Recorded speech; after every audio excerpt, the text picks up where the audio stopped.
안녕하십니까. 한반도 안보전략연구원 부원장 박성황입니다.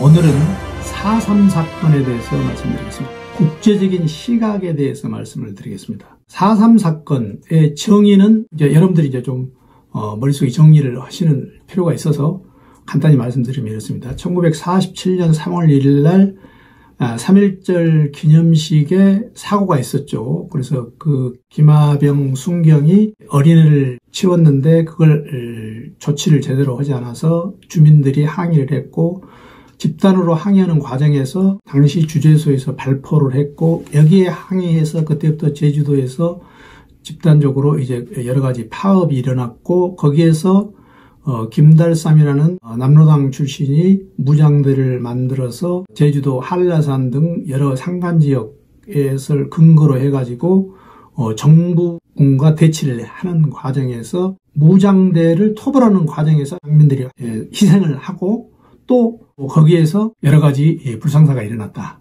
그래서 그 과정을 전체적으로 우리가 4.3 사건이라고 한다. 요거는 이제 기본적으로 여러분들한테 한번 정리해 주실 필요가 있어서 제가 말씀드린 거고요. 안녕하십니까. 제 뒤로 보이는 게 4.3 희생자 유령비입니다. 제주도 가면 이렇게 곳곳에 4.3 희생자 유령비가 있습니다. 혹시 제주도에 방문하시는 분은 이런 유적지에 가서 실제 어떤 사건이 있었는지 면밀히 관찰해 보시는 것도 제주 지역을 보다 내실 있게 여행하는 그런 방법 중에 하나라고 생각이 됩니다. 그래서 공식 진상조사가 지금 다 이루어지고 있습니다. 그래서 4.3 사건 진상조사위원회를 발족시켰고, 또 보고서까지 확정이 된 그런 상태죠. 그런데 4.3 사건을 단순히 양면들이 희생했다, 그리고 어떤 토벌대와 무장대의 어떤 무력투쟁이다, 이렇게 결론을 지을 수가 없다는 거죠. 국제적인 시각, 당시 어떤 국제정세에 있었던가, 그리고 당시 제주도의 위치가 어느 정도였던가, 이걸 우리가 면밀히 확인을 할 필요가 있다는 거죠. 이런 얘기가 있습니다. 어떤 무장투쟁이나 전쟁이 일어났을 때 어떤 양민이 희생을 당한다. 양민이 희생당하는 데는 양민이 희생당하지 않을 99가지의 이유가 있습니다. 그 사람 누구의 아버지고 누구의 어머니고 99가지 이유가 있는데 딱 한 가지 이유로 죽습니다. 전쟁 혹은 어떤 무장 투쟁, 이걸로 죽는 거죠.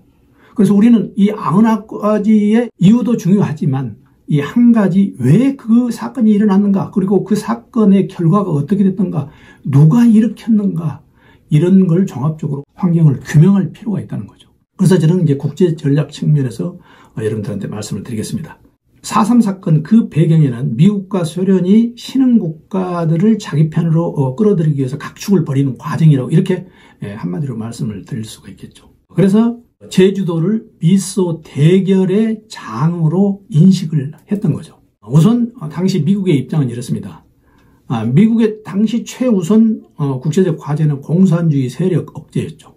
당시 중국 본토가 장제스와 모택동이 이 대결 중에서 계속적으로 모택동한테 장제스가 밀리는 그런 과정에서 대만으로 철수를 한 거죠.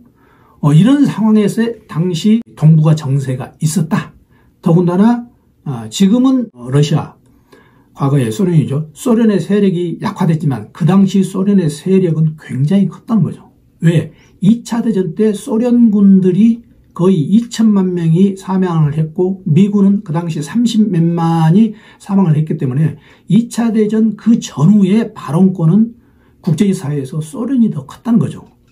이런 상황을 우리가 알고 있어야 됩니다. 그래서 당시 소련이 계속 공산하는 과정이 지금 미국의 군사력과는 비교도 안 될 정도로 당시 소련과 미국과의 그런 군사적인 차이가 있었다는 겁니다.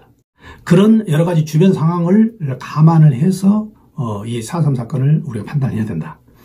1948년 10월 20일 미군 작성 보고서에 의하면은 남한에서 무질서 및 폭동에 대한 책임이 있다. 왜 그러냐면 당시 미국 군정이기 때문에. 그리고 남한 지역의 안보를 위한 전반적인 작전권을 협정에서 이미 미군이 획득한 그런 상황이었다는 거죠. 당시 또 가장 중요한 게 신탁 반탁으로서 거의 한국 정부가 무정부 상태에 있을 정도로 그 당시 혼란이 심했다는 거죠. 더더욱 중요한 건 이겁니다. 장제스의 존재.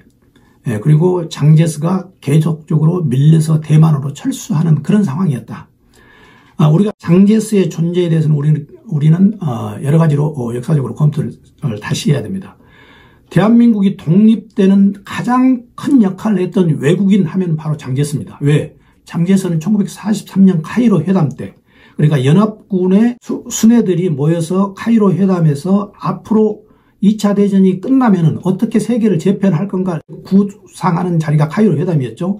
그 자리에서 한국을 독립시켜야 한다고 주장한 사람은 장제스밖에 없었습니다. 왜 그러냐면 그 당시 처칠, 루즈벨트 대통령은 그 얘기를 꺼내지 않았는데 장제스 총독이 그 얘기를 꺼내가지고 대한민국을 독립시키기로 하고 그 카이로 회담에 이어서 포츠담 선언에서도 그걸 확인했고 결국 2차 대전 이후에 대한민국이 독립하게 된 거죠. 그런데 장제스가 왜 그런 생각을 하게 됐겠느냐. 대한민국 독립을 해야 된다고.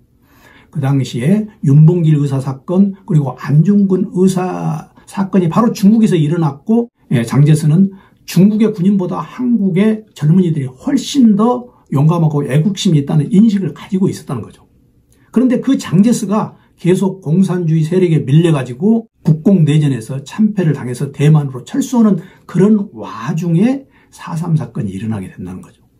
그러니까 미국의 어떤 민감한 그런 반응, 그리고 미국이 어떤 부분에 관심을 뒀는가는 우리가 충분히 짐작을 할 수가 있습니다.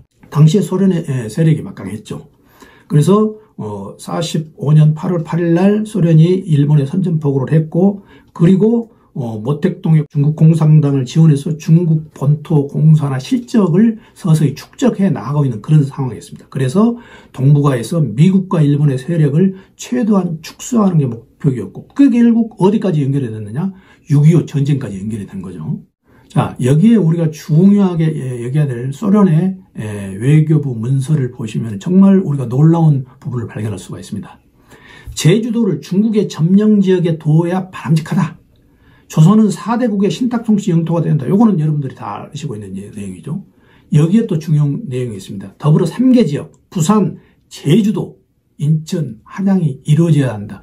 이 지역은 소련군 사령부에 의해 통제돼야 한다는 게 바로 1945년 9월에 소련 외교부 문서에 적혀져 있는 겁니다. 그 정도로 제주도를 소련은 전략 지역으로 보고 있었던 거죠. 그래서 제주도에서 남로당이 크게 세력을 형성할 수 있었고, 그런 소련의 지원이 있었다는 것을 우리는 소련 외교부 문서에서 충분히 우리는 살펴볼 수가 있다는 거죠. 자, 그럼 당시 유엔의 입장은 어떻겠느냐? 유엔은 이제 이미 1945년에 해방은 됐지만 한국에서는 여러 가지 이제 신탁, 반탁, 그리고 여러 가지 진보, 보수로 싸우는 그런 과정에서 결국 통합이 되지 않아서 1948년에 선거를 하려고 했는데 1946년에 이미 11월 달에 한국에서 인구 비례에 의한 총선거를 결의를 했죠. 근데 1948년 1월 달에 소련이 한국 임시위원단의 입국을 38선 이북에 못 가게 합니다. 그러면 당장에 어떻게 하느냐. 3년 동안 계속 지금 한국은 정부도 못 세우고 공백이 있는데 계속 통일만 우리가 바라봐야 되느냐.